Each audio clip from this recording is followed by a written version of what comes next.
Olá, eu sou o Luís Val, estou em Vila Real e na Universidade de Trás-os-Montes e Alto Douro. Vim ao encontro do professor Rui Cortes para falarmos sobre água e recursos hídricos.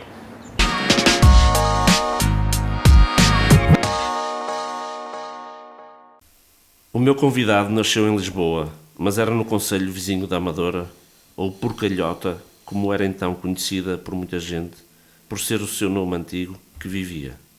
Licenciou-se em Engenharia Florestal e, quando terminou essa formação, tentou entrar nos serviços florestais. Só que o secretário de Estado da Floresta de então, que não gostava de um grupo de alunos posicionados mais à esquerda, vedou-lhes a entrada nesses serviços do Estado. A alternativa foi viajar para o norte e para a cidade de Vila Real, onde existia um politécnico que mais tarde passaria à Universidade de Trás-os-Montes e Alto Douro. O seu doutoramento foi em Ciências Florestais, com ligação aos recursos hídricos.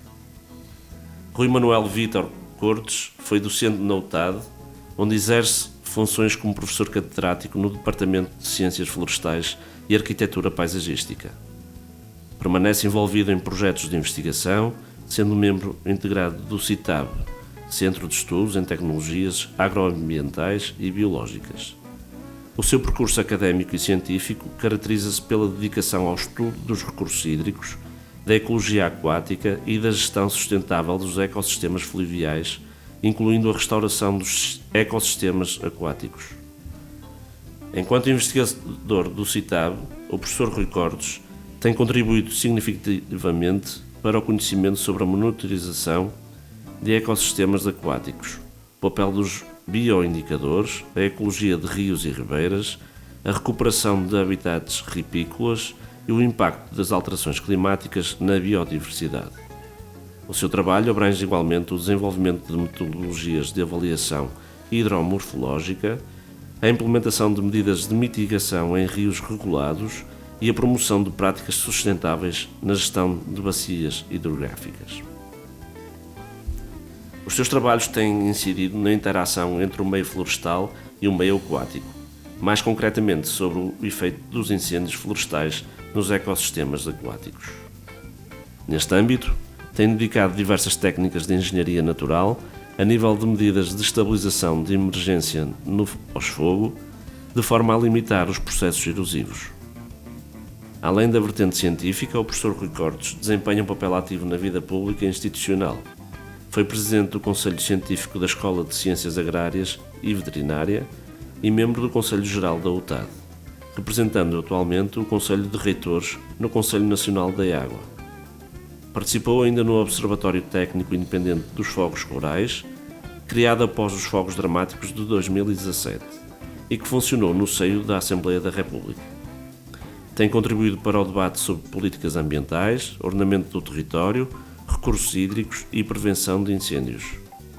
A sua intervenção pública reflete um pensamento crítico sobre desafios como a desertificação, os impactos da agricultura intensiva, o uso da água e a necessidade de estratégias mais sustentáveis para o interior do país. Com uma vasta produção científica, cerca de 200 de trabalhos em revistas indexadas e uma forte participação cívica, o professor Rui Cortes destaca-se como uma voz respeitada na defesa dos ecossistemas, na promoção da sustentabilidade e na sensibilização para os riscos ambientais que Portugal enfrenta.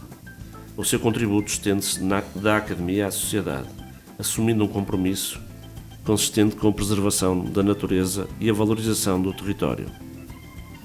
Atualmente faz parte do Conselho Editorial de várias revistas científicas, é membro de várias organizações ambientalistas e dirige a revista Ecossocialismo, numa perspectiva que visa ligar as lutas ambientais e sociais, num posicionamento contra a dilapidação dos recursos naturais.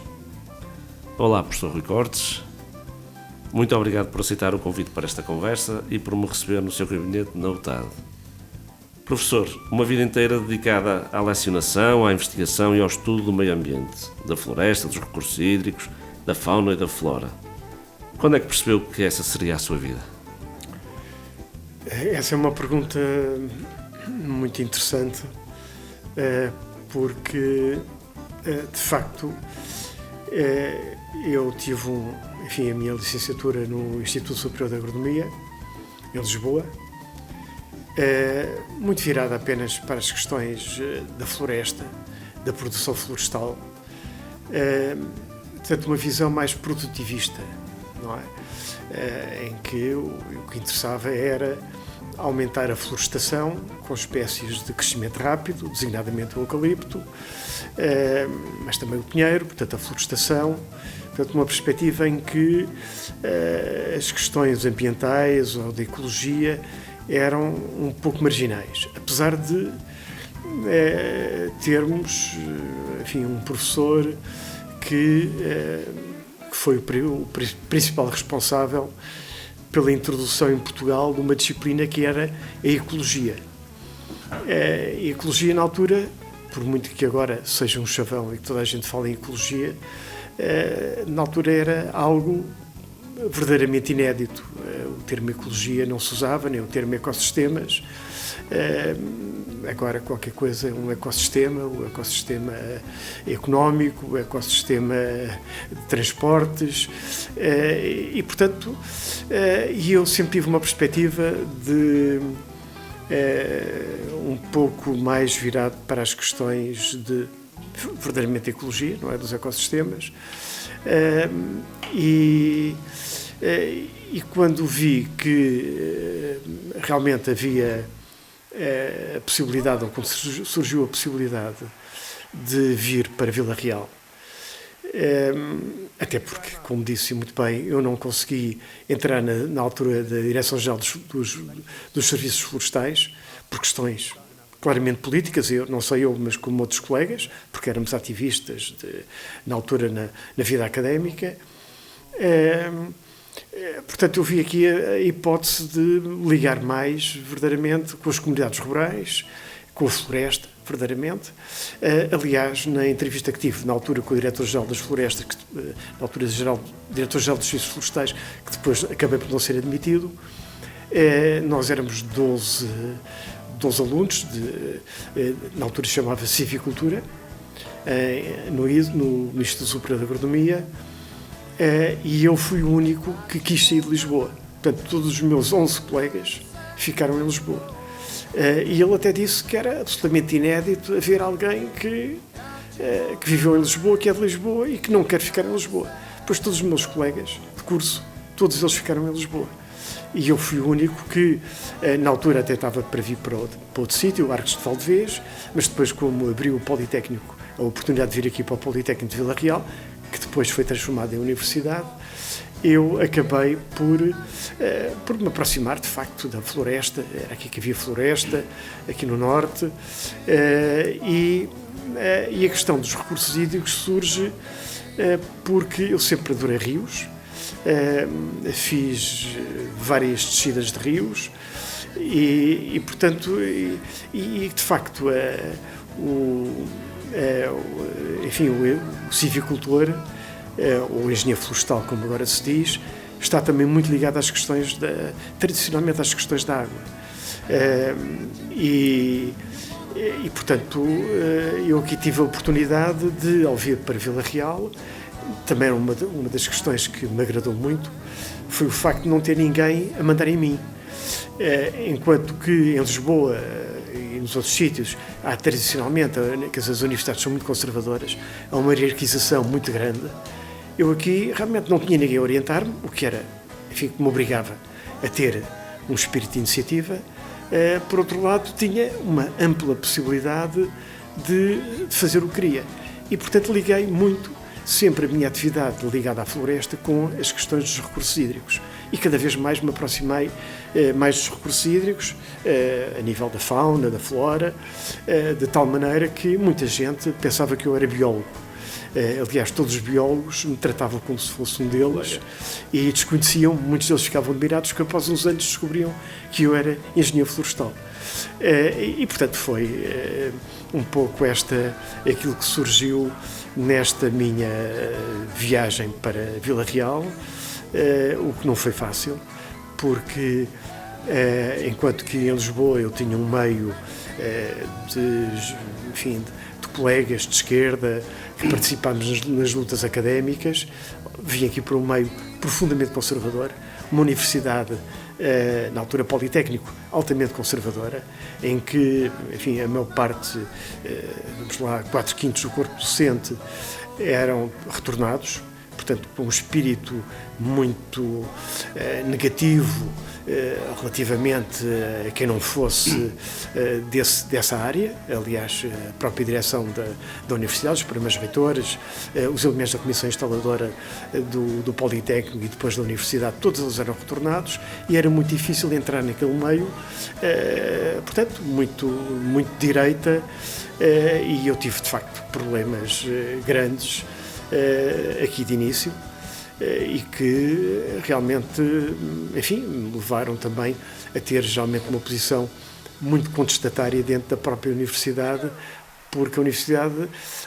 mantém um cariz muito peculiar, que vem dessa altura. É claro que agora já não há aquela cisão ou divisão entre retornados e não retornados, que na altura era absolutamente intensa, mas pronto, continuei aqui, mantive o meu espírito reivindicativo e portanto, ao longo destas décadas tenho realmente procurado ser um ativista não só em relação às questões ambientais, mas um ativista dentro da universidade, apugnado pela democracia interna, apugnado pela liberdade de expressão, porque parece que, enfim, sendo algo que seria natural numa universidade, de facto isso não ocorre. As universidades são muito fechadas, muito conservadoras e mantendo um espírito muito rígido no ponto de vista da sua ligação à sociedade e também do seu funcionamento. Professor, para um jovem de Lisboa, e em 1979, se não estou em erro, vir para Vila Real e para este Politécnico não foi um desterro? Absolutamente. Absolutamente. Eu tive logo de início, enfim, vários problemas, porque fui imediatamente conotado, eu e os meus 2 colegas que me acompanharam depois, porque vieram também do Instituto de Agronomia, fomos logo conotados de comunistas. Quer dizer, e basta contar um episódio que marca o que é alguém que vem de Lisboa. Eu, na altura, tinha o cabelo pelos ombros, não tinha carro, andava de moto. Aliás, a primeira moto que apareceu em Vila Real era a minha, tanto que, enfim, quando parava no café, tinha sempre uma série de mirones a admirar a moto. O que, como se deve imaginar, de inverno, era uma luta pela sobrevivência. Mas eu estava a contar um episódio que foi, creio, a primeira vez que eu vim para Vila Real para me apresentar à Comissão Instaladora, que foi no dia 7 de março de 1979, em que pronto, eu vim de comboio. Na altura havia comboio para Vila Real. Eu apanhava o comboio das 10 para as 9 em Santa Apolónia e chegava às 6h30 a Vila Real. E, portanto, havia um transbordo no Porto, havia outro transbordo para a Via Estreita. Na altura, a Via Estreita, com esta do Tua e do Tâmega, havia várias vias estreitas, neste caso era a Via do Corvo. E quando tentei entrar no comboio, o comboio estava completamente cheio de soldados, de magalas, que vinham passar o fim de semana ou vinham de regresso, já não me lembro, e eu tive que vir no estribo, cá fora, no estribo, agarrado na carruagem, para fazer a viagem, os 20 e tal quilómetros da Régua para Vila Real. E vinha com um casaquinho branco, e quando chega a Vila Real, o meu casaco branco estava preto. Enfim, preto, negro, e portanto eu tinha que me apresentar no presidente da Comissão Instaladora do Politécnico e portanto quando chego, toco a campainha da casa dele, porque eu fiquei a me encontrar com ele não me conhecia, toco a campainha da casa dele e ele quando olha para mim da varanda do primeiro andar, fica com os olhos completamente esbugalhado, porque via um indivíduo com cabelo pelos ombros, um casaco todo preto, enfim, um aspecto um bocado, já nem digo hippie, mas um pouco estranho para para este meio. Extravagante. E, portanto, extravagante, e logo aí fiquei, notei imediatamente que havia uma retração muito grande em relação a mim. Aliás, esta pessoa que foi depois, que era o chefe do departamento do departamento florestal, foi falar com o próprio, na altura, diretor do Politécnico. Isto contou-me o diretor do Politécnico passado 2 ou 3 anos, depois de se afeiçoar a mim e realmente ver que eu vinha aqui para trabalhar. Foi falar com ele e disse que eu era um perigoso comunista e que ele tinha que se ver rapidamente livre de mim.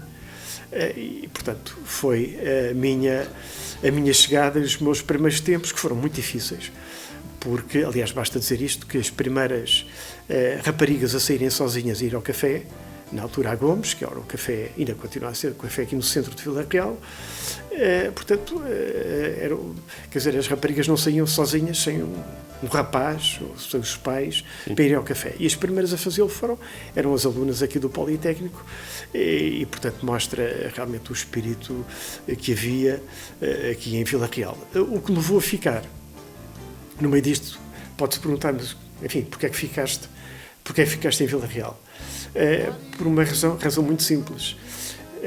Eu, passado, enfim, um ano de estar aqui, para já vi que uma pessoa mexendo-se conseguia atrair verbas para montar um laboratório, para fazer qualquer coisa, embora a nível do departamento, todos os funcionários que vieram, aliás, é uma coisa muito curiosa, porque houve uma transplantação completa da Universidade de Nova Lisboa, em Angola, para a universidade, para o Politécnico aqui. Portanto, as pessoas mantiveram exatamente as mesmas funções, o chefe de serviço pessoal, os chefes de serviços académicos, o diretor, portanto, havia, e os funcionários trabalhavam não para quem vinha de fora, quem tinha chegado, mas trabalhava para aquela hierarquia fechada dos que já trabalhavam também nos laboratórios em Angola. Portanto, quem vinha de novo tinha que se desenrascar.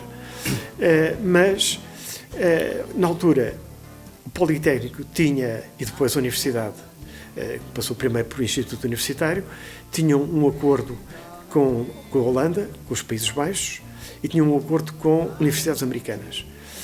Portanto, havia a oportunidade de fazer o mestrado, o doutoramento, numa destas universidades.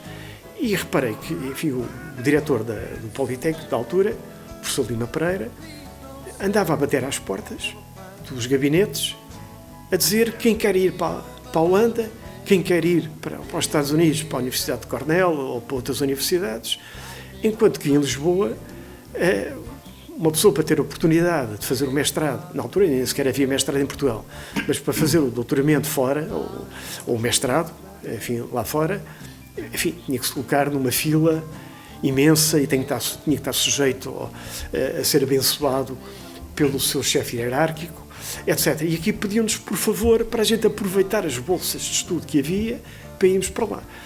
Eu, na altura, fui para os Países Baixos, foi onde fiz o mestrado, e não fui fazer para os Estados Unidos o doutoramento, porque havia uma regra que era, tínhamos que estar na instituição o dobro do tempo que estivéssemos lá fora. E eu pensei, vou fazer 4 anos o meu doutoramento para os Estados Unidos e tenho que estar mais 8 anos aqui. Quer dizer, com 20 e tal anos, tinha os meus 12 anos de vida traçados, hipotecados. E isso foi algo que, enfim, acabou por me atrasar até no doutoramento, mas fui fazer o mestrado realmente à Holanda e, portanto, com algumas dificuldades depois na transposição para Portugal, porque a Holanda, do ponto de vista de ecossistemas, não tem nada a ver com as montanhas de Portugal, com os nossos rios, etc. Portanto, uma coisa muito, muito distinta, mas deu-me, pelo menos, algumas bases de trabalho para continuar depois aqui, porque a minha ideia não era de facto fazer uma investigação mais consistente em Portugal do que estar a fazer algo completamente desinserido de tudo noutro país e depois chegar a Portugal, como aconteceu com muita gente, que chegava a Portugal depois de fazer um doutoramento lá fora, com todas as facilidades, com todos os meios tecnológicos disponíveis, etc. E depois chegava cá e não tinha nada e, pura e simplesmente, nunca mais faziam nada faziam, limitavam-se a dar aulas e todo o trabalho de investigação que tinham feito perdia-se completamente. Eu não sei se já referiu, eu acho que não. O doutoramento também foi na Holanda que fez? Não, o doutoramento fiz cá. Fez cá. Fiz aqui em Vila Real. Professor, mas eu gostava de ainda voltar um pouco atrás, um período anterior sequer à faculdade, para lhe perguntar esta história da porcalhota, porque de facto eu nunca tinha ouvido falar nesta expressão, que a Amadora era a porcalhota. Consegue-me explicar porque é que isso, qual é a razão dessa nomeada? Quer dizer, eu creio que não há ainda completamente a certeza. De facto, bem, a coisa era de tal maneira, enfim, evidente, quando eu era miúdo, lembro da minha mãe, encontrava amigas ou familiares e dizia, eu vivo na Amadora. E as pessoas olhavam, Amadora? Onde é que isso é? E minha mãe dizia, porcalhota. Porcalhota. E toda a gente conhecia a Amadora pela porcalhota. E isto tem a ver, quer dizer, eu creio que foi na Primeira República que houve uma petição para que deixasse chamar porcalhota, porque havia uma conotação negativa de se chamar porcalhota,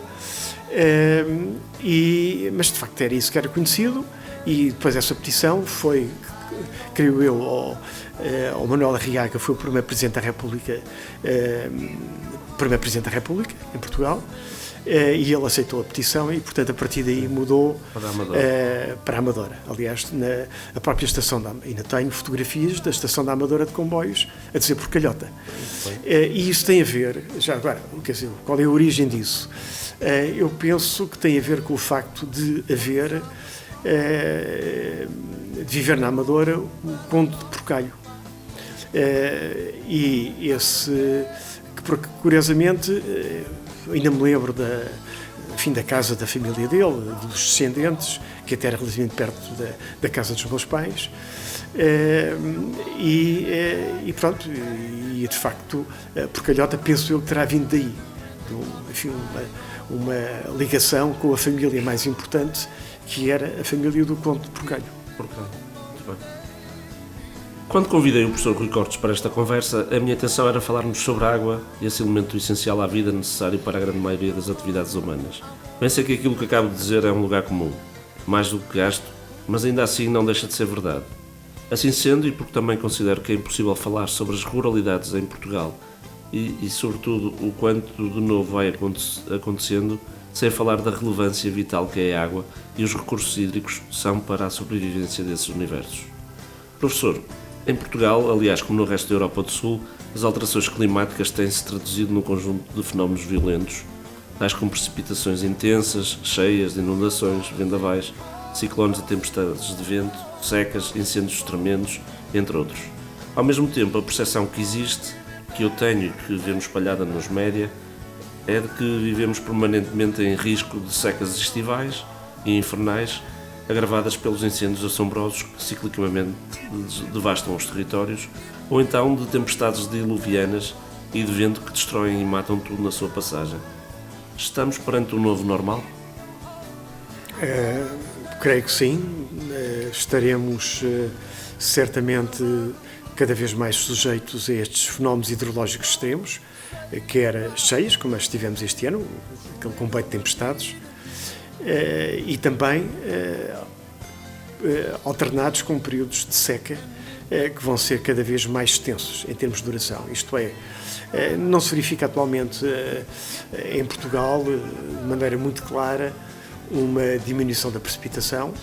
Verifica-se realmente um aumento da temperatura, mas não se verifica essa diminuição da precipitação, só que essa precipitação ocorre de uma maneira muito mais concentrada no tempo, e com efeitos muito mais devastadores, como aliás aconteceram, e portanto, quando nós refletimos do ponto de vista anual, não encontramos grandes diferenças, especialmente no norte do país, grandes diferenças em termos de diminuição da pluviosidade. Portanto, o que se verifica, como eu disse, é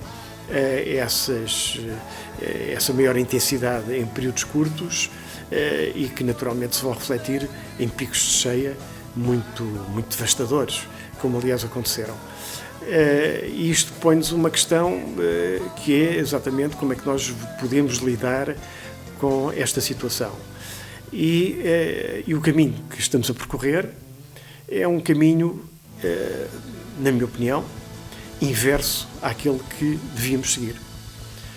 Porque onde nós temos maior deficiência de água, por assim dizer, é no sul do país, com maior influência mediterrânica, e onde nós temos culturas mais exigentes em água. Portanto, é onde predomina, enfim, no sul do país, a agricultura intensiva, o olival intensivo, o amendoal intensivo, a vinha intensiva, tudo regado, os frutos vermelhos, agora o abacate, portanto, todas as culturas altamente exigentes em água e, portanto, não temos uma agricultura que esteja adequada ao território. Nós nunca... Aquela ideia da soberania alimentar, que nós temos que caminhar para a soberania alimentar, não é possível. Nós podemos... alguns produtos, procurar essa soberania alimentar. Agora, por exemplo, a nível cerealífero, nós não temos condições para sermos independentes sob esse ponto de vista. Nós produzimos 11, 12% e não iremos conseguir produzir mais. Aliás, enfim, do tempo de Salazar, aquelas campanhas do trigo foram absolutamente, enfim, devastadoras, conduziram a uma desertificação de vastos terrenos que eram esqueléticos, que são terrenos esqueléticos e que perderam completamente o solo arável, a camada orgânica, derivado dessas culturas que duraram 3, 4 anos e depois acabaram, não é? E, portanto, mas o que nós verificamos exatamente é que no sul do país o que se verifica é, aliás, a nível nacional, mas mais no sul do país, é um aumento constante da área regada, e este aumento constante, traduzido com períodos de seca grandes, vai obrigar, obviamente, à construção de mais barragens para rega e agora há transvases. Portanto, quer dizer, há um princípio fundamental que é o que nós aplicamos e que eu ensino aos meus alunos, que é o ordenamento por bacia hidrográfica. Isto é, nós devemos fazer uma gestão ligada à unidade territorial que é a bacia hidrográfica. E nós a pormos, como neste momento se está a fazer, e aliás temos um programa neste momento que o Governo lançou, que é a Água que Une, que prevê a construção ainda de mais 15 barragens, e transvases de água do Tejo, da barragem do Fratel para o Alqueva, do Alqueva para o Sado, do Sado para o Mira, e também depois do Alqueva para as ribeiras do Algarve. Portanto, o que nós verificamos é uma intensificação da agricultura absolutamente não condizente com as situações de déficit hídrico que ocorrem frequentemente e que se tendem a agravar e, portanto, cada vez uma maior exigência de água. Portanto, à medida que nós estamos a aumentar as áreas regadas, estamos, obviamente, a obrigar-nos a construir mais barragens e, se falta água, de facto, nessas zonas, então vai-se buscar mais a norte. É claro que, neste momento, vai-se buscar água para ir para o Alentejo e para o Algarve ao Tejo, mas a breve trecho. Aliás, já havia planos nesse sentido, de fazer transferências de água do Douro, da zona do Pocinho, para o Alqueva também, primeiro para o Tejo e depois para o Alqueva, e, portanto, vamos continuar, obviamente, a ceder a pressões do lobby da CAP, e nesse sentido de caminharmos para uma exigência cada vez maior de água. Portanto, quando aparece frequentemente a ideia que as barragens a sul estão a 30% ou 40% da capacidade, às vezes menos, portanto, não se tem em conta que cada vez a exigência de água cada vez é maior. Mas estamos condenados a enfrentar essas situações extremas que há pouco lhe falava, de secas e de cheias ou inundações, ciclicamente e sequencialmente ad eternum, ou conseguimos de alguma forma quebrar esse... Estamos condenados. Estamos condenados e, portanto, nesse sentido é fundamental criar todas as medidas de prevenção no sentido de mitigar esses mesmos efeitos. Mitigar do ponto de vista da proteção dos solos, mitigar do ponto de vista das vidas humanas, não é? Da destruição de infraestruturas, tal como aconteceu este inverno, porque estamos condenados a isso.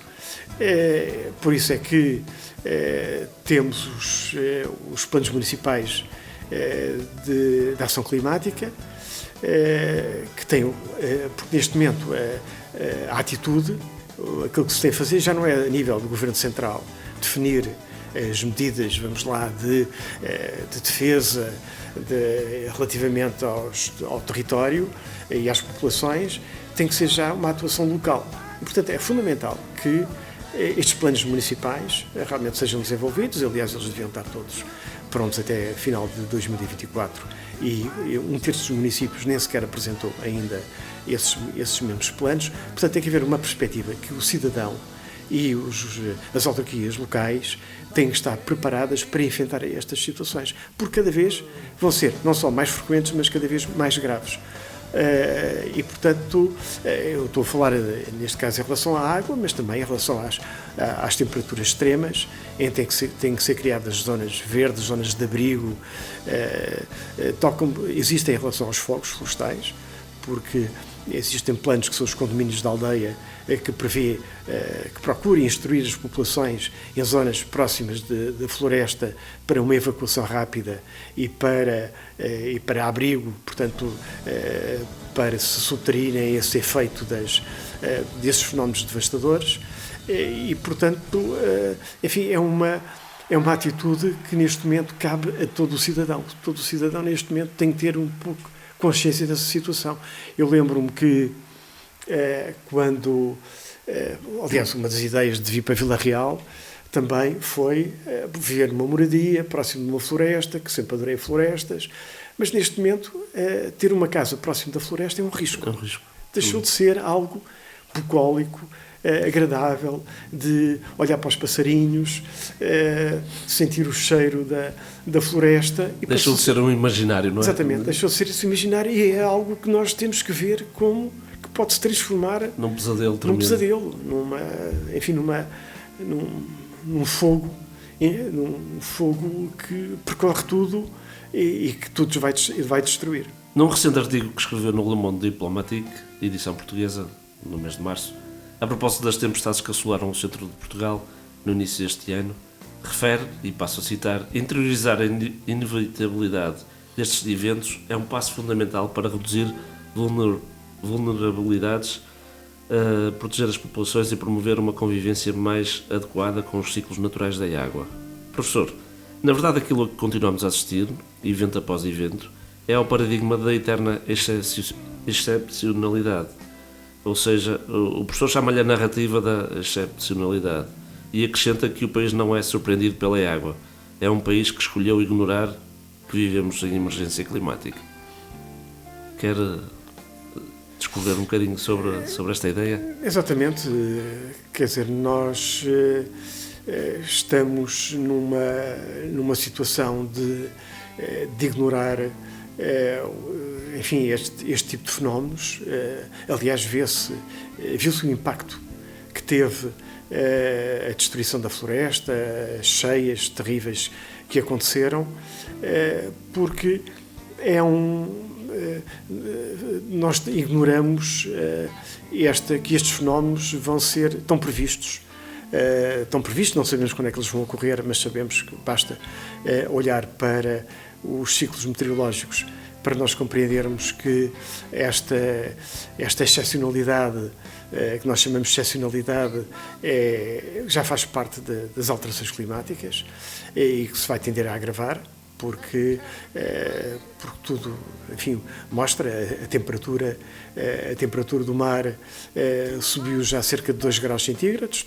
Tudo isto vai levar a um aumento da evaporação, a um aumento da turbulência atmosféricas, aos fenómenos do El Niño, com alterações entre períodos de elevada pluviosidade com secas extremamente longas e, portanto, nós temos que realmente prever todos estes aspectos. Nesse sentido é que eu falava que, por exemplo, a nível da agricultura, nós estamos a caminhar sempre para uma intensificação da agricultura, e essa intensificação reside no aumento das necessidades de água para as culturas, e portanto, quando esgotamos uns terrenos, vamos para as zonas adjacentes para cultivar. Isso vai alargando e estamos a caminhar cada vez mais para o aumento do fenómeno de desertificação. Aliás, 45% do nosso território está em riscos de desertificação, o que é um valor extremamente elevado e que tem vindo a aumentar. E a consequência realmente destas situações, não só repare-se que depois há aqui todo um ciclo tremendo, porque de facto o que vamos ter é a ocorrência de fogos florestais cada vez mais intensos, que por sua vez vão traduzir numa elevada perda de solo, portanto no aumento da erosão, portanto os solos cada vez vão desaparecer, situações vai ficar a rocha-mãe à vista, portanto não vai ser possível nem sequer plantar floresta posteriormente, portanto uma tremenda perda de solo, e portanto tudo isto obriga a que nós tivéssemos uma visão distinta, não é? Em que a floresta, por exemplo, e eu falo nisso porque sou engenheiro florestal, que a floresta não continuasse a ser a floresta da monocultura, do pinha-brava, do eucalipto, que procurássemos realmente preservar o solo, etc. E, portanto, o que nós estamos a fazer é, pelo contrário, uma artificialização cada vez maior do território, aliás, dos próprios rios. Muitas destas cheias, e quando eu digo que nós ignoramos estes fenómenos, tem a ver muito com esta situação, porque nós estamos a artificializar os nossos cursos de água, e isso leva a que os efeitos das cheias sejam muito mais devastadores.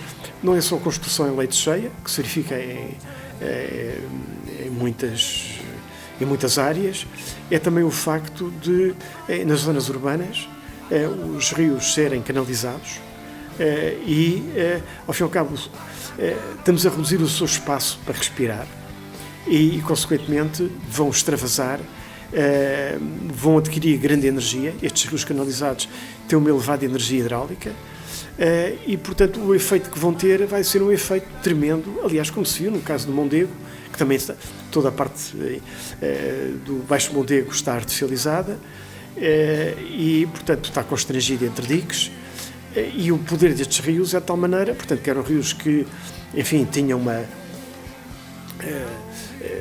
faziam meandros, etc., e que passaram a ser retificados, linearizados, como acontece também com as valdas do Ribatejo, muitas delas também agora destruídas com estes fenómenos, e, portanto, estamos a criar condições para agudizar o efeito destes fenómenos extremos, sejam eles secas, sejam eles cheias.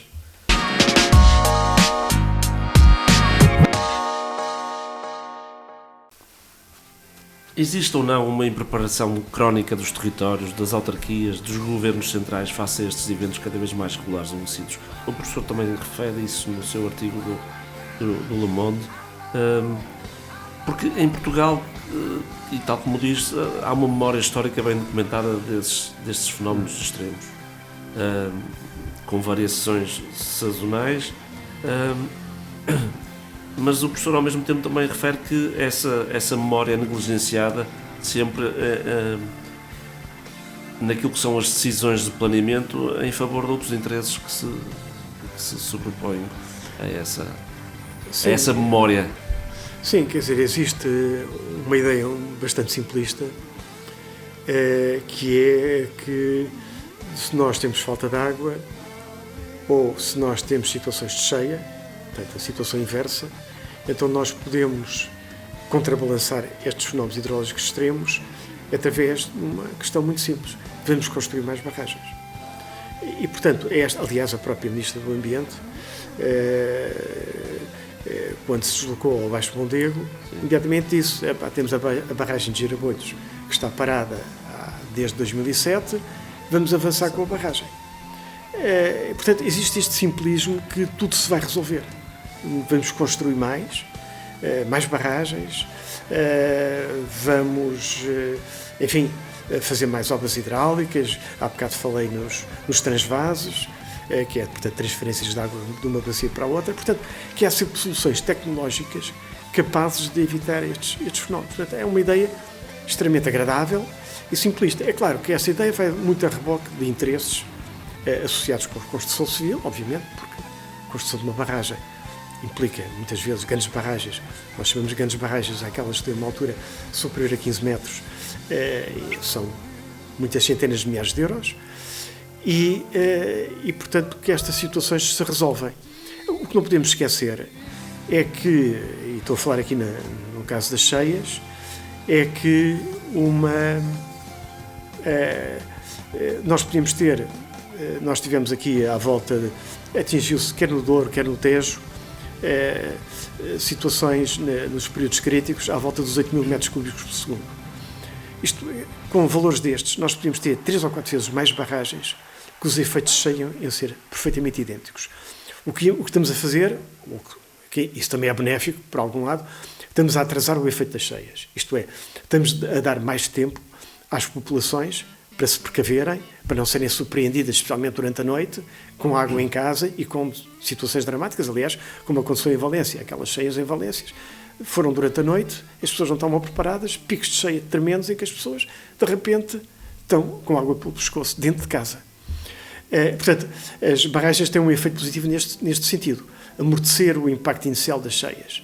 Mas à medida que continua a chover e que temos precipitações deste género, portanto, o rio com barragens comporta-se como um rio em regime natural, como se não houvesse barragens. Sim. Portanto, a partir do momento que essa capacidade, enfim, das cheias, aliás, no caso, por exemplo, nós tivemos barragens próximas dos 99%, e não pode ultrapassar, não pode engalgar, porque a água galgar uma barragem pode destruir a estrutura da própria barragem, tem um efeito tremendo, portanto as barragens nunca podem transbordar, têm descargas de fundo, mas não podem transbordar, e portanto é algo que, portanto esta ideia um pouco simplista das barragens é um pouco, enfim, não, tem que ser contestada. Eu costumo dar aqui o exemplo, por exemplo, aqui as barragens do Douro, em que a barragem maior do Douro, aqui não digo na bacia do Douro, mas digo no próprio Rio Douro, a barragem maior é do Carrapatelo.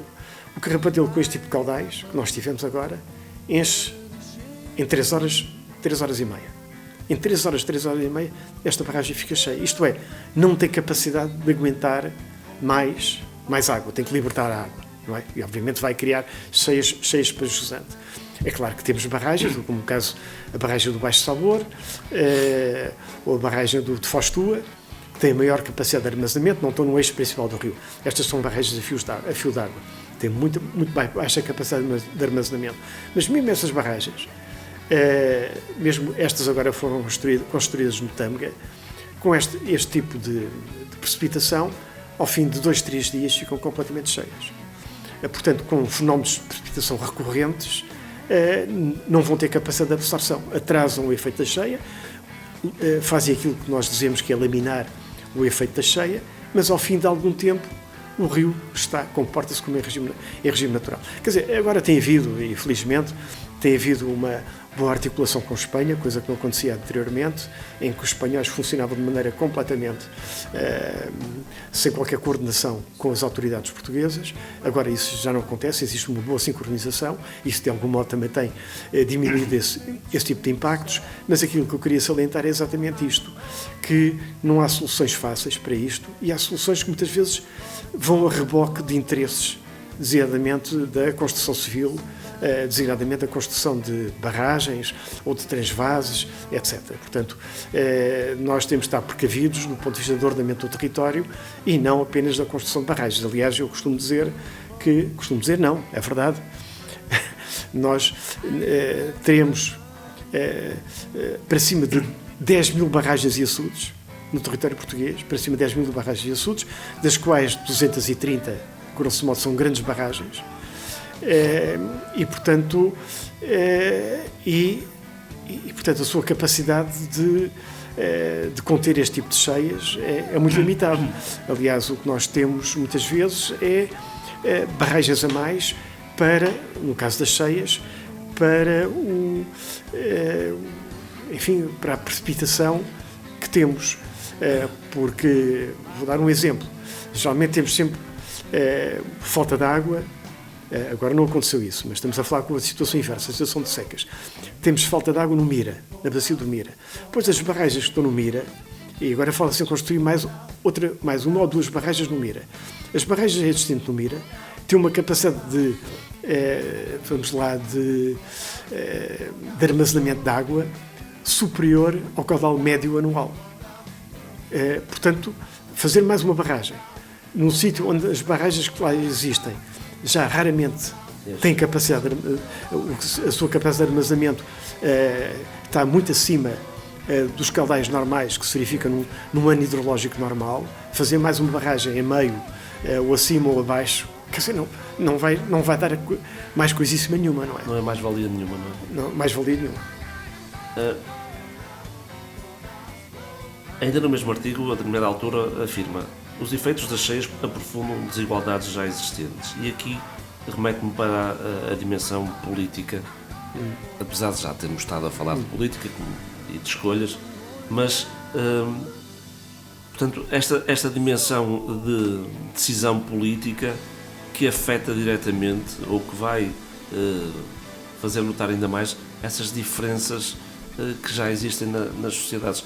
Quer falar um bocadinho sobre sim, esta dimensão sociológica destas consequências, destes eventos? Claro. Eu, por exemplo, era estudante universitário e uma conferência que eu assisti até por um professor de hidráulica que me despertou logo imensa atenção foi o facto de ele estar a analisar as cheias de 1967, em que morreram para cima de 700 pessoas na zona da Grande Lisboa, e ele ter dito que praticamente todas as pessoas afetadas eram pobres. E de facto era o que aconteceu. Eram fundamentalmente barracas existentes na bacia do Rio Trancão, portanto os afluentes do Tejo, onde muita gente que tinha vindo da província, fundamentalmente até do Alentejo, tinha-se estabelecido em condições extremamente precárias e que, portanto, ao pé das linhas de água, e que foram arrastadas por este efeito das cheias. E agora acontece exatamente as mesmas situações. Muitas vezes são construções precárias, de gente com dificuldades, que são construídas próximo das linhas de água, muitas vezes ilegais, e que, portanto, são rapidamente afetadas por estas situações, ou então próprias aldeias em que, como aconteceu agora ao pé de Coimbra também, o meio rural, que é afetado porque as cheias do Mondego já são diferentes daquelas cheias a que eles estavam habituados há uns anos atrás. E portanto, são sempre os mais pobres, os mais vulneráveis e aqueles que vão ser mais afetados pelas alterações climáticas, que seja a nível das secas, portanto, no acesso à água potável, quer a nível das cheias. Portanto, aqui a desigualdade social vai ter repercussões muito grandes na vulnerabilidade dessas populações, que são sempre as mais afetadas com estas situações extremas, ou de falta de água, ou, aliás, verifica-se muitas vezes, nós falamos aqui em barragens, temos muitas barragens em todo lado, mas muitas vezes eu verifico, por exemplo, aqui em Trás-os-Montes, que populações rurais que têm uma albufeira nas suas proximidades têm a falta de água durante o verão, porque enfim, a albufeira foi feita ou para rega ou para produção hidroelétrica e, portanto, não está prevista uma captação para essas aldeias e muitas vezes são abastecidas por autotanques, o que é frequente. Portanto, são sempre aqueles que estão em situações mais vulneráveis, numa escala social mais baixa, que são mais afetados por estes fenómenos. Professor, em que medida é que, num contexto de emergência climática, a elevada dependência dos caudais provenientes de Espanha, que têm os mesmos, ou têm problemas parecidos com os nossos, deve ser uma preocupação para nós? Porquê é que diz que há uma dependência elevada ou grande desses caudais? Quer dizer, temos uma dependência no sentido em que se eu disser, eu estou a dizer isto, é um número redondo, mas se formos ver os últimos 20 ou 30 anos, é exatamente aquilo que se verifica. Praticamente, a nível dos rios internacionais, nós perdemos, o caudal que é libertado, o escoamento para Portugal, diminui 1% ao ano. Quer dizer, uma pessoa ouve isto e diz, bem, 1% ao ano, isto não incomoda muito, não é? Mas se disser que nos últimos 30 anos, em média, nos rios internacionais, os caudais diminuíram 30%, nós estamos a ver que, quer dizer, os nossos rios perderam 1/3 do caudal que tinha antes de Espanha fazer grandes obras hidráulicas. Aliás, as obras hidráulicas em Espanha, por exemplo, aqui, quer no Tejo, quer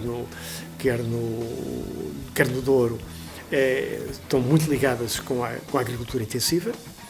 O nível da agricultura, por exemplo, aqui no caso do Douro, o nível da agricultura do setor espanhol, da Bacia do Douro, é muito mais intenso do que do lado português, portanto, existe muito mais necessidade de água.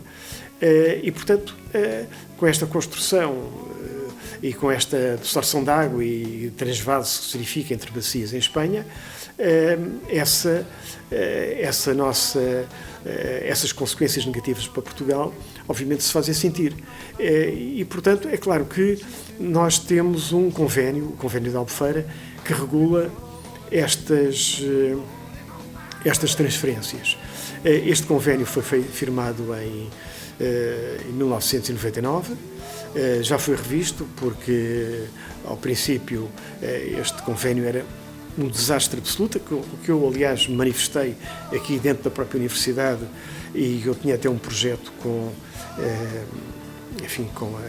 na altura com a EDP, e a EDP sugeriu que eu fosse afastado desse projeto, porque eu ter exatamente manifestado a minha opinião em relação a isso, porque eu disse, quer dizer, o valor, neste momento, que Espanha tem que libertar para Portugal, como era na altura, nos acordos de 1999, é números redondos que as pessoas não vão perceber, 3.500 hectómetros cúbicos. E, portanto, Espanha tinha que libertar isso, 3.500 hectómetros cúbicos, quando lhe desse jeito. Obviamente que Espanha ia libertar isto durante o inverno, fazia menos falta. Qual é que era a consequência? Agravava as cheias em Portugal, não é? Porque fazia a libertação de inverno, não desinteressava nada e que, portanto, ia conduzir ao aumento das cheias e não melhorava nada a nossa situação durante o período estival, que era quando nós necessitávamos mais de água. Portanto, esta situação já foi revista com os novos acordos e, portanto, existe uma libertação, um acordo que é mensal, no caso da Bacia do Douro, e semanal, no caso da Bacia do Tejo e na Bacia do Guadiana. Mas, apesar disso, o que se verifica é que isto não tem a ver com o caudal ecológico. Não é? O caudal ecológico é diferente, porque o rio estar a seco durante uma semana e depois, de repente, há uma libertação de água, deve ser que as comunidades aquáticas não toleram, os peixinhos não toleram ficar a seco. Portanto, existe uma pressão muito grande de um grupo ambientalista que é a Protejo, no sentido de serem implementados os caudais ecológicos, mas a nossa dependência em relação à Espanha verifica-se a nível, de facto, apesar dos caudais estarem a ser observados, verifica-se que em situações aliás está previsto nesta mesma Convenção de Albufeira, que em situações de déficit hídrico acentuado, e estas situações de déficit hídrico são medidas em Espanha, não em Portugal, portanto, Espanha está liberta de cumprir estas obrigações relativamente a Portugal. Portanto, isto é, quando nós temos situações mais extremas, Espanha não é obrigada a libertar os valores de caudal que estão definidos. Portanto, pode ficar isenta dessa situação.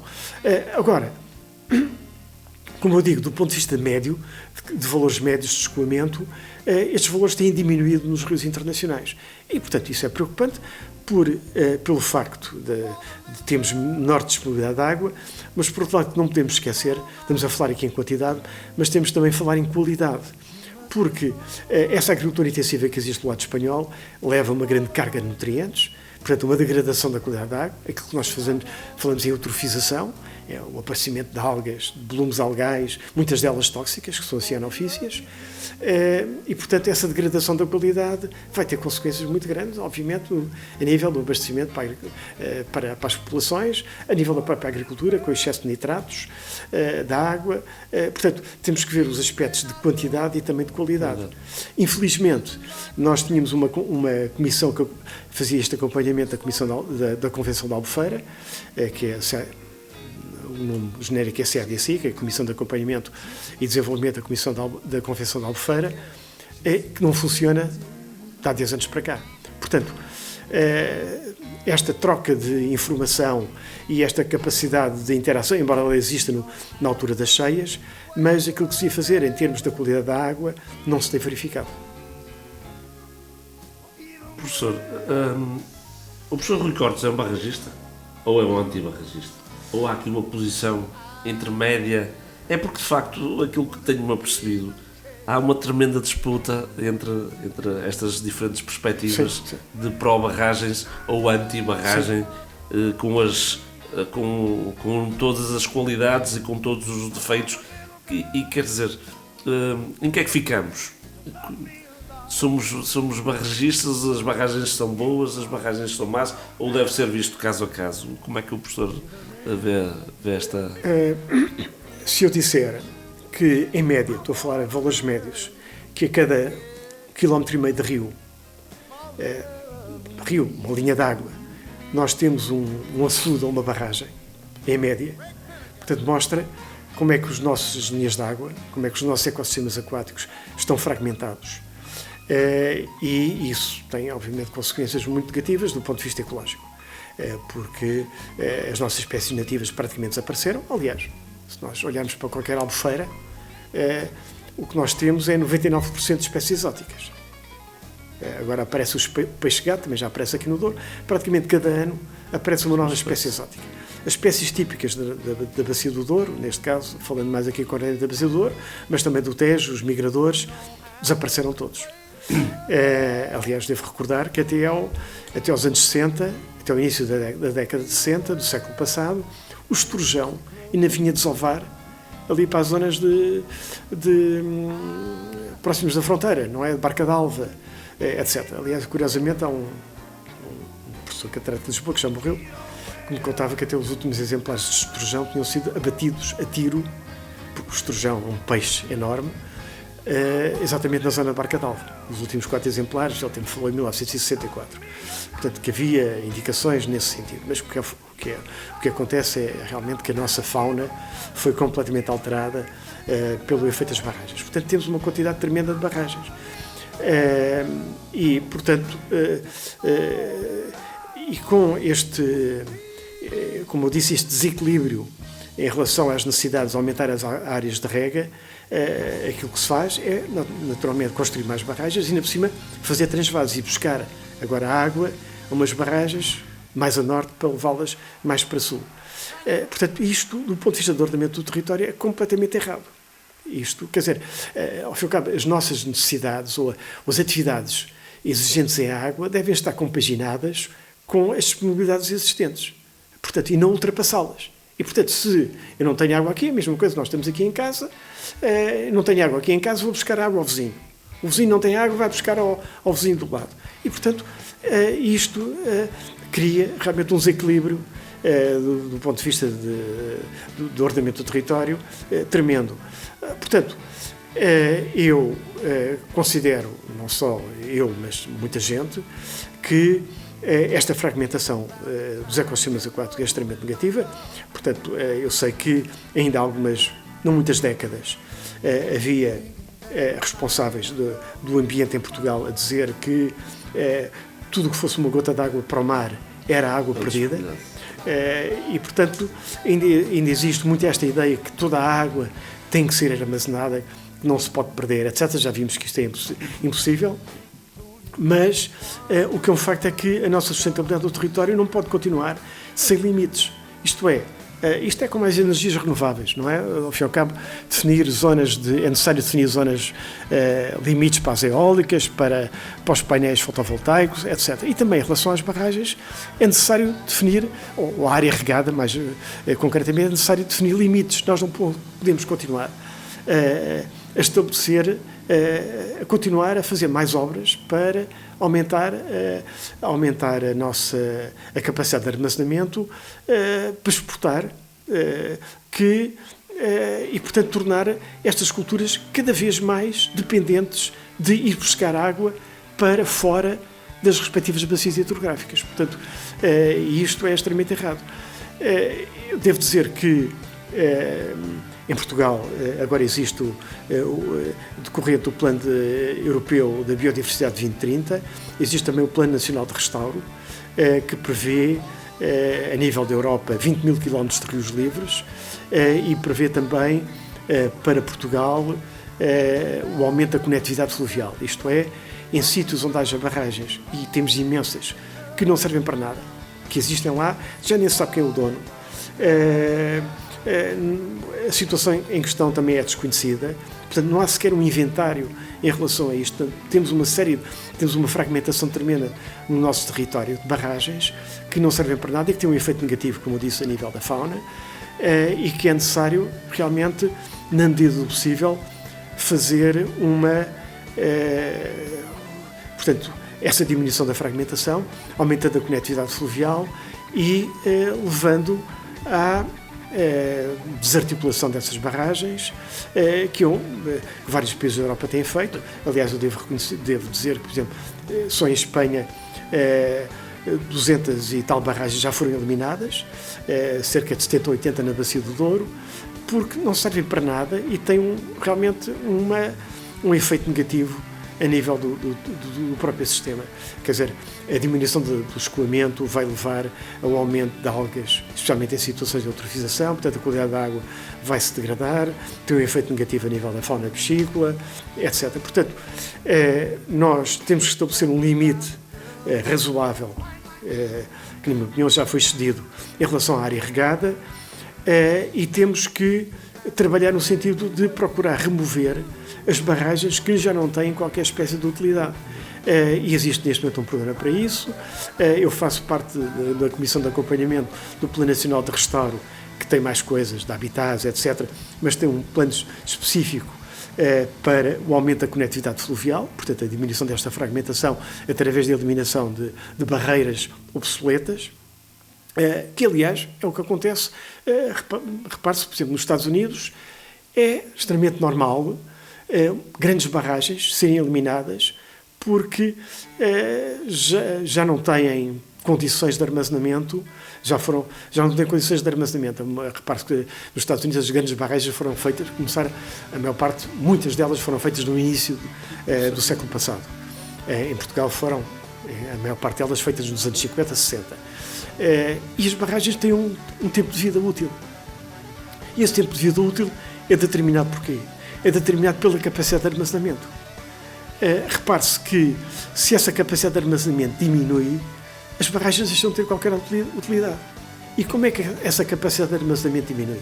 Exatamente em consequência da perda de solo, portanto, da quantidade de sedimentos que são arrastados para dentro das albufeiras e que vão limitar essa capacidade de armazenamento. Eu ainda há pouco tempo, é claro que não é a situação portuguesa, mas há pouco tempo estive a ver um artigo que eu tinha que corrigir, enviado por uns da China, na zona dos Himalaias, em que uma grande barragem com 85 metros de altura, ao fim de 5 anos estava completamente cheia de sedimentos, foi eliminado, porque estava completamente cheia de sedimentos. É claro que são os Himalaias, enfim, a perda de solo aí é tremenda, mas o que nós temos que ter em consideração é que, por exemplo, esta intensificação dos focos florestais que nós verificamos, o que é que conduz? Conduz à perda de solo.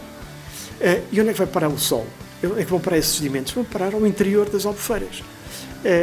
Eu, enfim, tive a ocasião de acompanhar aqui há pouco tempo o esvaziamento da albufeira de Venda Nova, aqui no Minho, do Cávado, para reforço de potência, também da barragem de Salamonde, e o que eu verifiquei é que a quantidade enorme de sedimentos que aí se encontrava.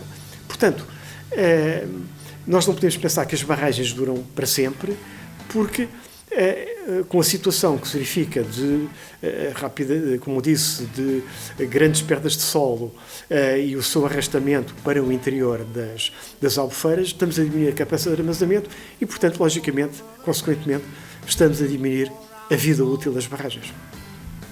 E daquilo que acabamos de falar também, depreendo que, e acho que o professor já se referiu a isso, que também não concorda com esses planos de transvase de águas de uns rios para os outros. Aliás, e remeto para umas declarações suas no Jornal Público já em novembro de 2024, em que o professor se declarava contra essas autoestradas da água. Sim, completamente. Aliás, esta ideia das autoestradas da água, mais uma vez, é uma expressão da CAP, não é? Enfim, ligada aos grandes agricultores, que defende exatamente estas autoestradas de água. Aliás, eles defendiam até que neste plano de água, desta estratégia de água que une, já devíamos estar a ir buscar água ao Douro para transportá-la para sul. Portanto, não há limites. Quer dizer, o que é necessário é continuar a aumentar essa situação. E eu costumo comparar com o que se passa em Espanha, não é? O grande transvase em Espanha, feito da bacia do Tejo, do Médio Tejo, para a bacia do Segura, na Andaluzia, na zona de Múrcia, que é uma zona relativamente desértica, mas é uma zona relativamente desértica de onde vem a maior parte das hortícolas de Espanha, que é uma coisa absolutamente contraditória. E como é que isso é possível? É possível porque vão buscar água, de facto, ao Médio Tejo e transportam essa água para a bacia do Seguro ao longo de um circuito de 200 e tal quilómetros. Mas as situações, isto mostra como é que nós temos de abrir os olhos e não estar a cometer os mesmos erros dos outros países. É claro que esta situação de transvase do Tejo é possível porque isto ainda foi feito, estas obras, no tempo do Franco, portanto, no tempo da ditadura, não havia estudos de impacto ambiental, não havia coisíssima nenhuma. E o que se verifica agora é que, por exemplo, se eu disser que estavam previstos o transporte de 1.400 hectómetros cúbicos, desculpe o número, mas estavam previstos 1.400 hectómetros cúbicos, e se eu disser que o que está neste momento a ser executado são 200 hectómetros cúbicos, portanto, 1/7 daquilo que estava projetado. Isto porquê? Porque as pessoas do Tejo contestam que esteja a ser desviada a água para sul, as populações ribeirinhas contestam a situação da degradação da qualidade da água, porque há menos caudal, a diluição dos poluentes é menor, portanto, vai degradar mais a qualidade da água. Os agricultores da zona do Tejo também necessitam de água e, portanto, cada vez existe mais pressão e as lutas pela água em Espanha têm uma amplitude muito superior àquela que se verifica em Portugal. E, portanto, de tal maneira as pressões têm sido elevadas que a Espanha tem reduzido esses caudais e já fala em retirar mais no próximo ano, diminuir mais 70 hectómetros cúbicos de transferência de água para o sul. Portanto, esta questão dos transvases, devo referir que é a nível nacional, no interior de cada país, onde são feitos transvases, e a nível internacional, grandes fatores de destabilização social e política, não é? Porque há países que têm feito, nas zonas de fronteira, transvases para, por exemplo, no caso acontece na Europa de Leste, para a indústria têxtil, etc., e para o algodão, para as culturas de algodão, e isto cria grandes fricções internas pela falta de água que se verifica, e nós, ao estarmos a fazer também transvases, estamos a criar clivagens entre, porque ninguém diz que tem excesso de água, portanto, entre zonas onde essa água que é suficiente para as culturas pode vir a deixar de ser a partir do momento em que essa água seja transportada para zonas, para culturas mais lucrativas noutra parte do território. Professor, já referiu há pouco a questão dos incêndios, mas gostava ainda de voltar a isso só para lhe pedir que, de uma forma sumária, me pudesse esclarecer sobre a relação entre os leitos dos rios, as cheias, as inundações e os incêndios florestais, porque eu penso que para a maior parte dos leigos, dos cidadãos, quer dizer, não existe qualquer nexo causal entre estes diferentes fenómenos, mas existe e há uma relação muito direta entre uma situação e outra. Um dos aspectos, e aqui tenho que usar aqui um termo técnico, que é o efeito de hidrofobicidade ocasionado pelos fogos florestais. Por exemplo, isso verifica-se até em grande parte nos eucaliptais, mas não só, em que após a ocorrência de fogos, o solo fica impermeável. Fica impermeável porque as cinzas vão colmatar os poros, há uma acumulação de óxidos de ferro, portanto fica um horizonte, a parte superior do solo, impermeável. É claro que nestas circunstâncias o solo fica com muito menos capacidade de absorver a precipitação, há menos infiltração para os lençóis freáticos e toda a precipitação é transferida diretamente para as linhas de água. É o chamado escoamento rápido. Portanto, o escoamento lento, que é o escoamento para os lençóis freáticos, desaparece. É a mesma coisa, enfim, qualquer nas zonas urbanas, em que, por isso é que nós temos cheias extremamente rápidas nas zonas urbanas, porque quando começa a chover rapidamente temos um aumento brutal de caudal e nas áreas ardidas temos exatamente uma situação semelhante. Portanto, zonas que tinham uma grande capacidade de absorção, e existia a floresta, uma grande capacidade de absorção de água, desaparece a floresta, portanto diminui o fenómeno da evapotranspiração, não há floresta, e por outro lado a parte superior do solo fica colmatada, fica impermeável e, portanto, a capacidade de infiltração é fortemente diminuída. E, portanto, isto facilmente explica que, nestas situações, vamos ter uma diminuição para os lençóis freáticos, o que vai diminuir o chamado caudal base, que é aquele caudal que no verão abastece as linhas de água, e, portanto, o que é que o rio, essas linhas de água vão adquirir? Vão adquirir caudais mais elevados durante o inverno e caudais mais baixos ou vão secar durante o verão. Durante o verão deixa de haver ligação com os lençóis freáticos que ficam com um nível chamado nível piezométrico inferior. E, portanto, temos o inverso durante o inverno. Estas situações, obviamente, vão conduzir a um efeito nas próprias linhas de água. É claro que este aumento do caudal nas linhas de água vai aumentar a força erosiva dos próprios rios e que vão ter um efeito de desgaste das margens, portanto, o seu potencial energético é superior, vão desgastar as margens e tudo o que seja na zona de inundação que pode vir a ser destruído exatamente por essa maior energia que os rios adquirem. Portanto, nesse sentido, eu tenho, aliás, quando estive no Observatório Técnico Independente, uma das minhas grandes lutas, uma das grandes batalhas, que depois isso cai sempre em saco roto, não é? Agora, com estes incêndios recentemente, aqui há 15 dias atrás, o Governo criou uma comissão técnica independente para os fogos florestais do ano passado e esquece a aprendizagem das comissões técnicas anteriores e do Observatório Técnico que já tinham feito uma data de trabalho sobre o mesmo assunto. E eu tinha feito com os meus colegas um trabalho que era exatamente sobre a chamada estabilização de emergência. Isto é, a maior parte do solo perde-se no primeiro inverno. Portanto, após a ocorrência dos fogos, tem que haver imediatamente a chamada estabilização de emergência, que é procurarmos diminuir ou criar condições para que no primeiro inverno o arrastamento do solo e, portanto, a perda do solo seja inferior.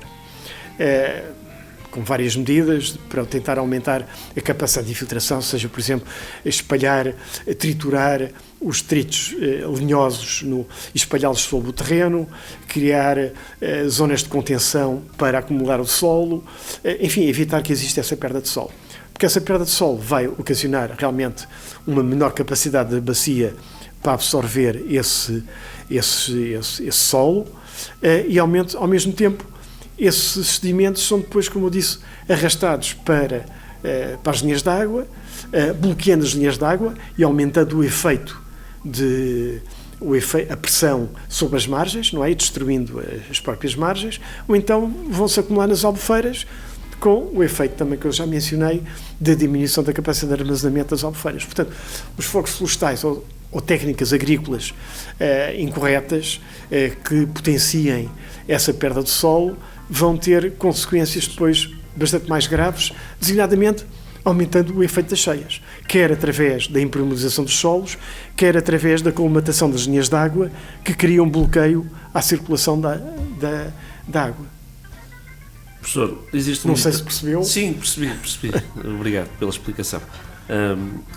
De um completo leigo nessas matérias, mas existe um ditado popular na região do Barroso que diz: a água é o primeiro estrume.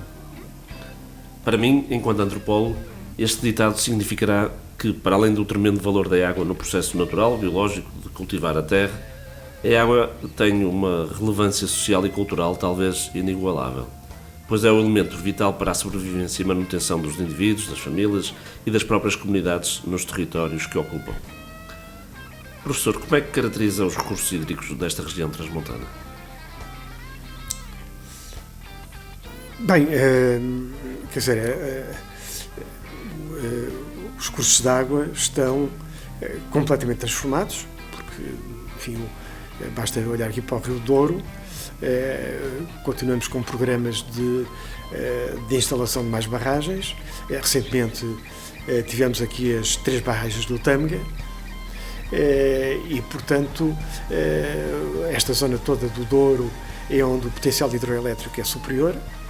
Agora fala-se muito em albufeiras de fins múltiplos, portanto, em que se procura que a mesma albufeira tenha capacidade de armazenamento de água para as populações, abastecimento público, para a rega, para a hidroeletricidade, para a contenção de cheias, mas de facto as barragens não foram feitas para a contenção de cheias, foram feitas porque há determinados interesses económicos, enfim, justos ou não, designadamente a produção de hidroeletricidade.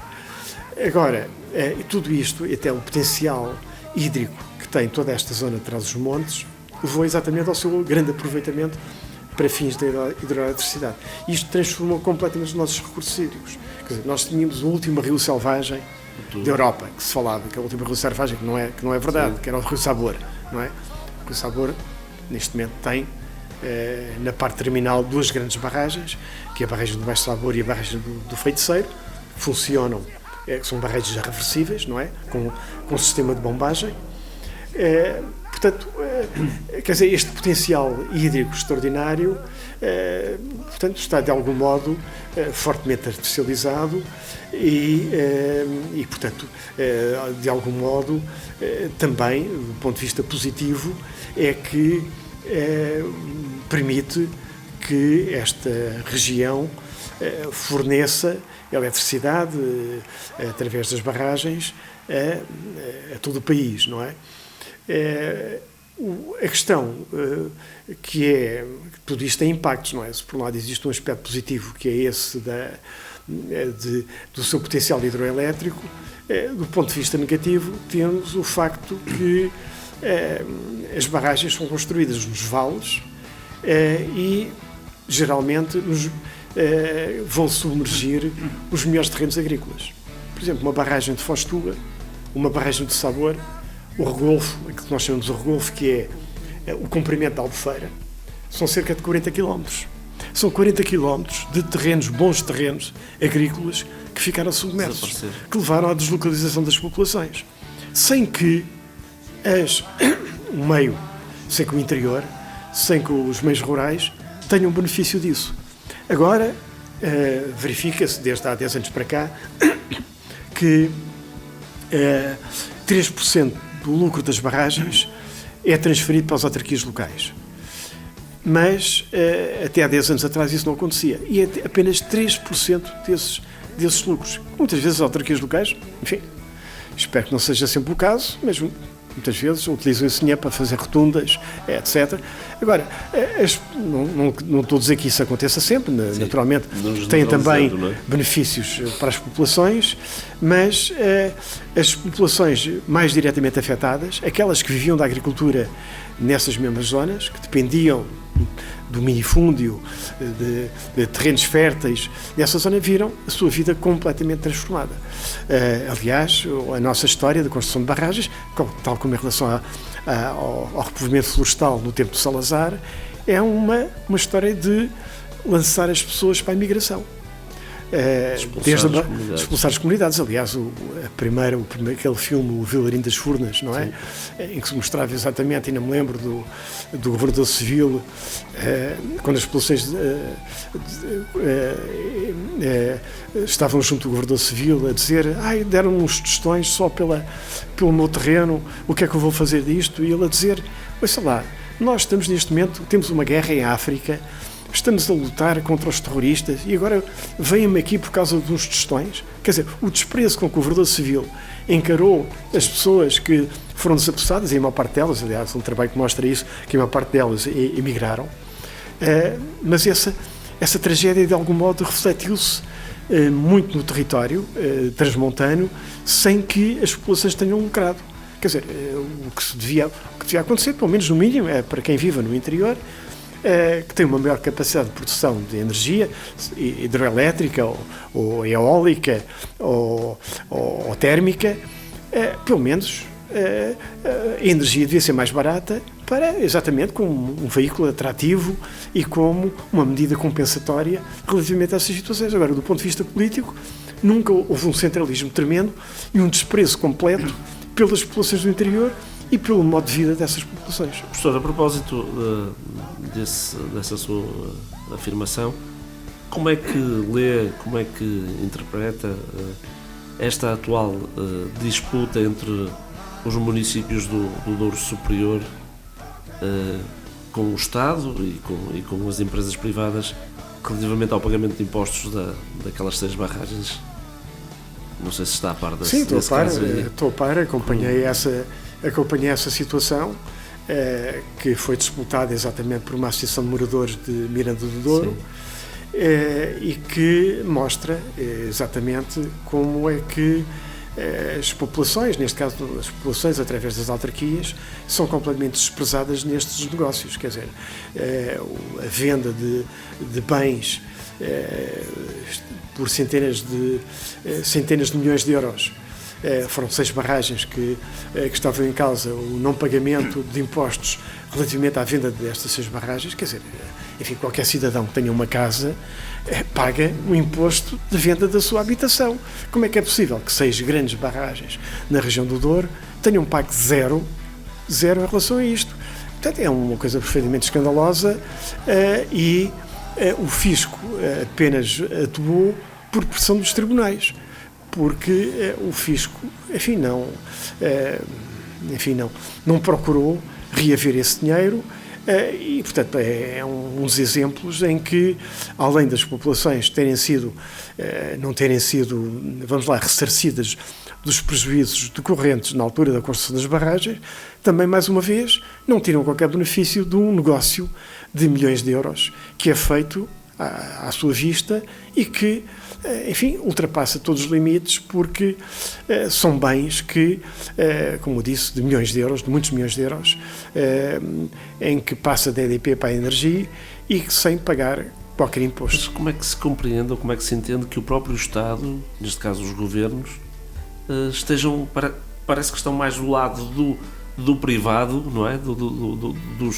Das empresas que adquirem, do que propriamente na defesa das suas populações. Sim, ou das suas autarquias. Mas isso sempre aconteceu, não é? Quer dizer, aliás, aquilo que, enfim, que eu tenho a noção e que muitas vezes nós comentamos é que a EDP é um Estado dentro do Estado. Quantos presidentes da EDP já não foram ministros em Portugal? Certo. Quer dizer, a única situação em que houve alguma voz que se fez ouvir, quer das populações, quer do meio cultural em Portugal, e que teve realmente um impacto e teve uma capacidade de ação e de impedir uma destruição do património humano, foi exatamente a barragem de Foscoa. Foi o único caso que eu conheço de uma grande barragem que não foi construída porque havia um bem a preservar, neste caso as gravuras, e que as populações locais se levantaram, obviamente também com o apoio de muita gente das universidades, e eu também me manifestei aqui e fui repreendido aqui na UTAD pelo reitor da altura, que me chamou ao gabinete dele e que me disse que eu devia estar calado, porque isto era um assunto que não era da minha competência. Portanto, o próprio reitor me chama ao gabinete para, digamos, procurar persuadir dessa situação. Professor, o professor aqui há pouco referiu que considera que o limite do regadio já terá sido ultrapassado, ou já foi ultrapassado em Portugal. Naquilo que diz respeito aqui à região de Trás-os-Montes, há interesse, há necessidade, há capacidade para haver mais regadio? Quer dizer, capacidade há. Obviamente que o que é fundamental é que esse regadio, ao contrário do que está a acontecer no sul do país, seja destinado, enfim, aos agricultores que têm as suas terras e não a grandes fundos imobiliários, como acontece, por exemplo, no Alqueva, não é? Repare-se que eu vejo no Alqueva, enfim, a pergunta não era sobre o Alqueva, era sobre Trás-os-Montes, mas eu faço aqui digamos, o contraste entre as duas situações, porque o que eu verifico é que no Alqueva há fundos imobiliários, aqueles mesmos fundos imobiliários que investem em Lisboa e no Porto para, enfim, mais-valias das habitações, que muitas vezes até ficam ou são vendidas a preços exorbitantes a estrangeiros, não é? Mas em que o valor da terra é de tal maneira elevado e cresceu de tal maneira com a rega que apenas fundos exteriores, fundos de investimento exteriores, têm capacidade de comprar esses mesmos terrenos. E nós estamos a pagar por esses investimentos, quer com a barragem de Alqueva, mas fundamentalmente com as obras de rega, com todo o circuito de obras de rega. Portanto, o Estado, nós estamos a pagar. Repare-se que os agricultores, enfim, não pagam aquilo que é chamada a taxa de beneficiação, que é a taxa de construção das infraestruturas, pagam apenas a taxa de conservação dessas mesmas estruturas e a taxa de utilização. Portanto, há um determinado valor que se paga por essa utilização, mas não pagam as obras. Portanto, por isso é que, obviamente, os grandes agricultores querem mais e mais barragens, mais obras de rega, porque eles não vão pagar esses custos, pagamos nós. E depois, quem os está a utilizar são muitas vezes fundos estrangeiros que, enfim, da Alemanha, da Holanda, de outros, nem sabemos quem são os donos, não é? Porque são realmente empresas que têm dinheiro em todos os offshores, e, portanto, e era bom que Trás-os-Montes não se transformasse em algo parecido. Portanto, rega sim, mas destinada, de facto, aos agricultores que aí vivem. De qualquer modo, eu tenho algum receio que haja projetos, e eu dou o exemplo do caso do Asilo, que foi um projeto de rega em que a sua utilização pelos agricultores é extremamente escassa. Apenas 10% dos agricultores que estava previsto estão a utilizar, de facto, a barragem do Asilo. Por isso é que a barragem do Asilo tem aquelas condições paisagísticas fantásticas, porque a maior parte da massa d'água permanece durante todo o ano, é água mais ou menos límpida, e a sua utilização é relativamente escassa, e, portanto, por isso é que aquilo foi considerado uma zona de paisagem protegida, aliás, muito bonita, e foi beneficiada, mas tradicionalmente era um plano de rega que se transformou noutra coisa qualquer. E, portanto, nós, à custa, obviamente, do erário público, que investiu ali com uma determinada dimensão e que apenas 10% dessa dimensão está realmente a ser utilizada. Transformou-se numa praia, transformou-se de bandeira azul. Felizmente, transformou-se numa coisa agradável. Turístico. E no interior não há, aliás, é a única praia de bandeira azul aqui do interior, felizmente por causa disso, mas realmente não era para isso que foi destinado aquele investimento.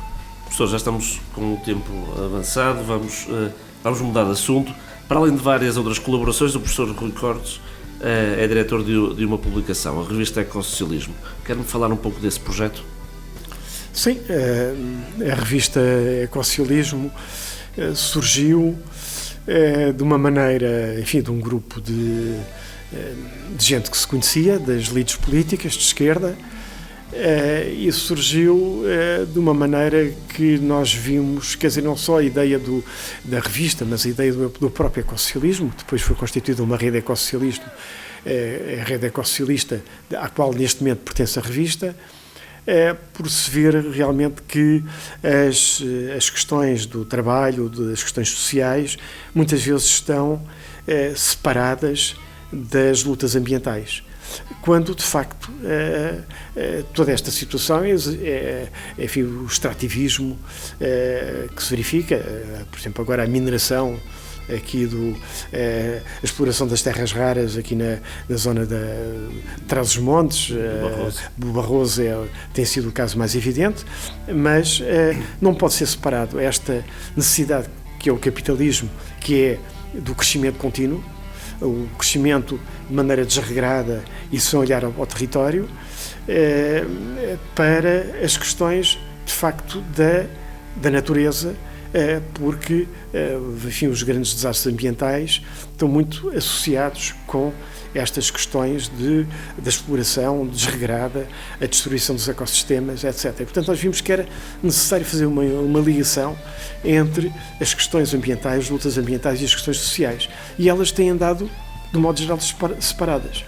Vimos muitas organizações ambientalistas que não têm qualquer espécie de perspectiva política e, por outro lado, vimos sindicatos, órgãos dos trabalhadores que lutam contra a exploração laboral, por melhores condições de trabalho, que não têm nenhuma noção das questões ambientais, da sustentabilidade ambiental, etc. E, portanto, é fundamental que nesta crítica ao capitalismo que tenhamos uma capacidade de convergência entre estes dois fatores. E daí surgiu esta ideia da revista Ecossocialismo, que neste momento está no 5º ano, portanto, que, enfim, foi um sucesso do ponto de vista em que nós conseguimos manter a regularidade da revista sem publicidade, sem apoios de coisíssima nenhuma, apenas com os subscritores, num meio que é muito avesso a estas situações.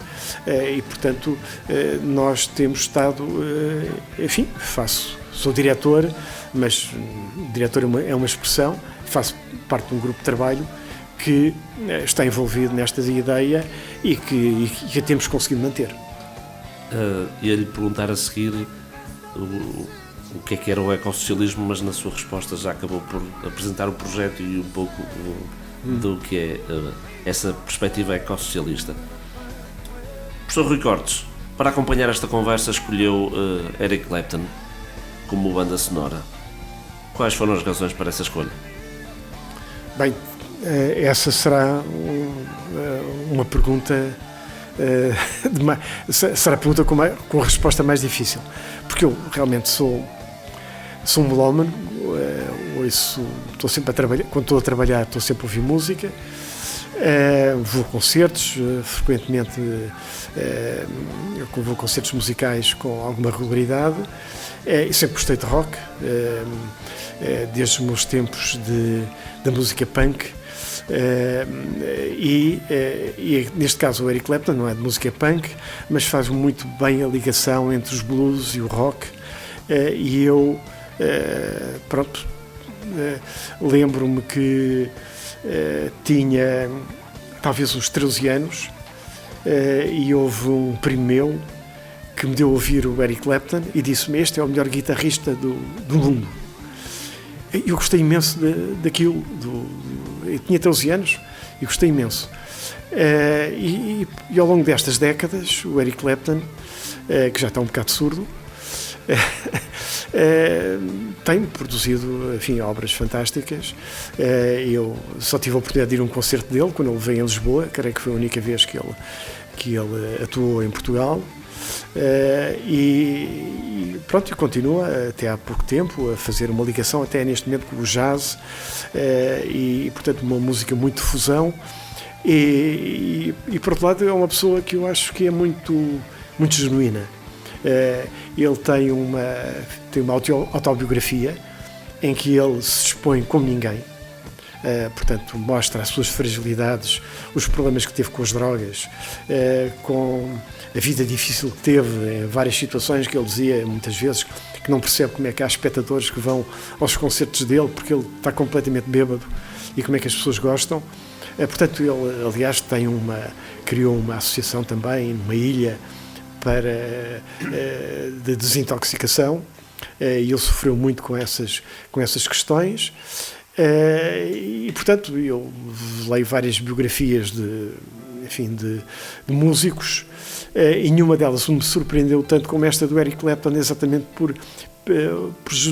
pela sua capacidade de se expor, de ser transparente em relação à sua vida. Eu devo dizer que, num sentido oposto, por exemplo, uma pessoa lê a biografia do Bob Dylan e é um fulano que permanece completamente opaco, e que é impossível saber de qualquer coisa da vida dele, e o Eric, eu também gosto muito do Bob Dylan, não é?